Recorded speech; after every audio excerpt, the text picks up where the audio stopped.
Hello, queridos! Eu tô na casa do Ney Roriz. Quem é esse? Um mestre de muita gente, não só pra mim, né? Muita gente mesmo que já conhece ele. Ele é missionário há 20 e tantos anos. 28 anos. 28 anos, quase 30. Aí ele começou a fazer missões, claro, com 10 anos, né? Que tem 40. 28 anos em missões, mais especificamente em Jocumeiro. Isso. Implantador da base aqui do Sertão, do Cariri, no Crato, onde nós estamos agora. E 20 anos a base? 21. 21 anos a base daqui do Cariri. Ele implantou e ele está aqui até hoje porque ele é o homem que obedece a Deus. Então, quando Deus mandar você ir embora, você vai, né? Sim, na Certo. hora. Tá bom, então. Então, nós vamos conversar aqui, porque o Ney, ele é um mestre. Pra mim, ele é um mentor. Sempre que eu sei que o Ney tá próximo de mim ou eu tô próximo dele, eu vou me encontrar com ele, porque ele é um amigo. Ele foi meu professor já desde 2012. Aí me tornei amigo dele. E pra mim, ele é um mentor. Sempre que eu encontro com ele, eu quero conversar com ele, porque eu aprendo muito. E agora nós vamos conversar. Primeiro sobre missões. Eu quero já começar com perguntas polêmicas. Não, na verdade, assim, eu queria saber... Você está fazendo missões especificamente sempre no sertão. Você começou no sertão e está no sertão até hoje. Mas o entendimento que eu tenho é que quando Deus falou para eu vir para o Crato, especificamente, tinha duas finalidades principais. A primeira era, de alguma maneira, buscar influenciar o sertão nordestino, influenciar a igreja e, a partir da igreja, nós influenciarmos as pessoas que ainda não conhecem o Evangelho, né, com os princípios do Evangelho. E a segunda ideia é enviar nordestinos para a obra missionária, né? A primeira é trazer pessoas para o Nordeste, para influenciar o Nordeste, mas também desenvolver trabalhos de tal maneira que a gente conseguisse enviar nordestinos para missões mundiais, para as nações da Terra. Porque a visão de Deus não é o Nordeste, a visão de Deus não é o sertão, a visão de Deus são as nações.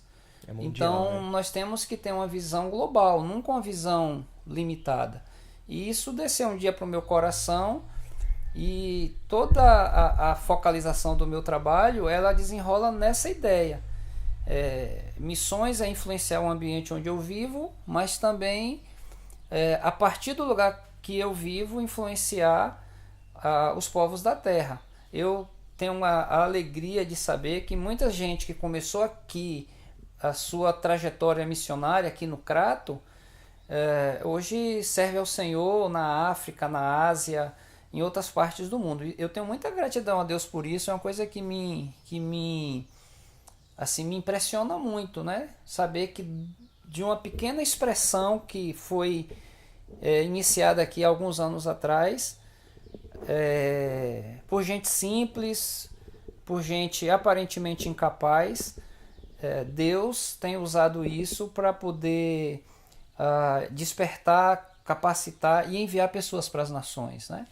Então eu penso que ao longo desses 21 anos, talvez não numa grande proporção, mas a gente tem conseguido atingir esse ideal, né? De trazer pessoas para servirem no Nordeste e a partir do Nordeste e do sertão enviar pessoas para os povos da terra. É impactar o Nordeste com missões e impactar o mundo com nordestinos. Justamente. Legal, bacana. Agora, assim, a pergunta que eu sei basicamente qual será a resposta, e é proposital mesmo, porque eu também vivo isso. Eu queria saber para você qual é a maior dificuldade, os piores inimigos de missões. Eu digo assim, diretamente para você e para as pessoas que estão ao seu redor, os novos missionários. Michel, eu entendo que o grande desafio, na verdade, da vida é andar com Deus. Esse é o maior desafio para a raça humana, é andar com Deus. E o andar com Deus é uma experiência que implica em muitos conflitos. Porque Deus pensa diferente de mim. Eu, você, todas as pessoas, a gente tem uma formação cultural, uma formação histórica. E quase sempre a nossa formação é sem Deus.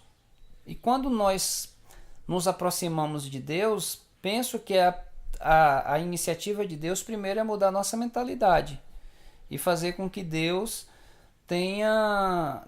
fazer com que nós tenhamos a mentalidade de Deus. E para a gente ter a mentalidade de Deus, a gente tem que abrir mão da nossa. Isso é conflituoso, né? Porque eu aprendi a vida de uma maneira, mas quase sempre eu não aprendi a vida da maneira certa, da maneira de Deus. Quando isso se direciona para um ambiente de missões, é muito mais conflituoso ainda, porque nós podemos observar que a igreja, no contexto geral, ela não tem uma natureza missionária. O estranho da igreja é uma pessoa sair para a obra missionária. É verdade. É muito estranho quando um jovem ele se dispõe para servir a Deus nos campos missionários. Quase sempre a igreja se levanta contra. Não é?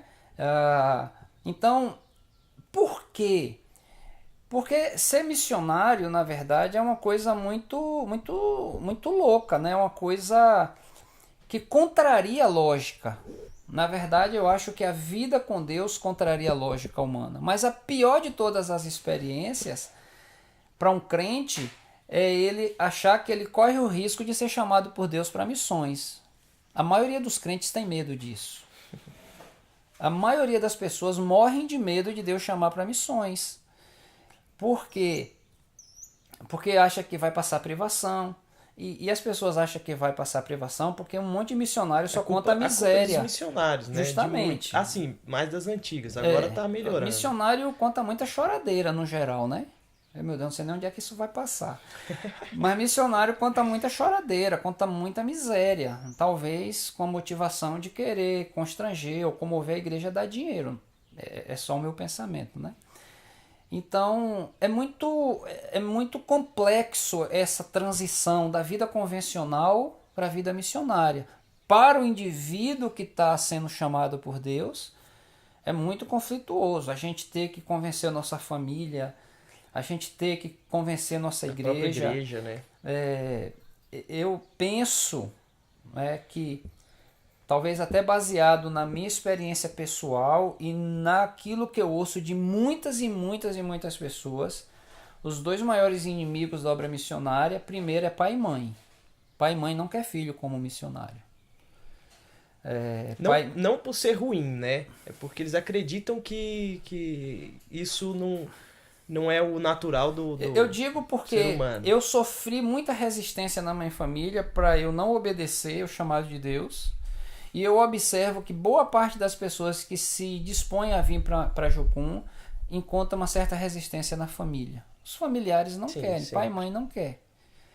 Você lida com muitos jovens, você sabe que muitos jovens querem fazer obra missionária, mas os pais impedem, dificultam.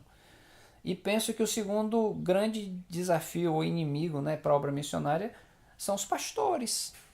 Infelizmente, né? Não é todo pastor que tem simpatia por missões. Pode até ter simpatia no sentido assim, que legal o que está acontecendo, mas tirar minhas ovelhas da minha igreja, não. São os donos, né? Mais ou menos, né? Mas assim, eu acho que esses são dois desafios gigantes. Existe o desafio pessoal, porque entrar em missões é mergulhar no desconhecido. É você sair daquela vida convencional, principalmente quando você entra em uma organização missionária, em uma agência missionária, onde você é responsável em levantar o seu próprio sustento, o seu próprio recurso.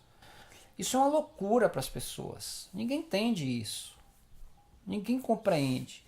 Porque a maioria das pessoas tem uma formação lógica. E o chamado missionário não é uma experiência lógica. É uma experiência de fé. É ouvir Deus. E a fé, ou seja, a palavra de Deus, ela conflitua muito com a lógica. E nós, seres humanos, por natureza, somos racionais e lógicos.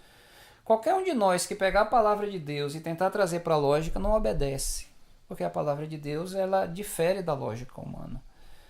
Então nós não somos chamados para andar pela lógica. Nós somos chamados para andar pela fé.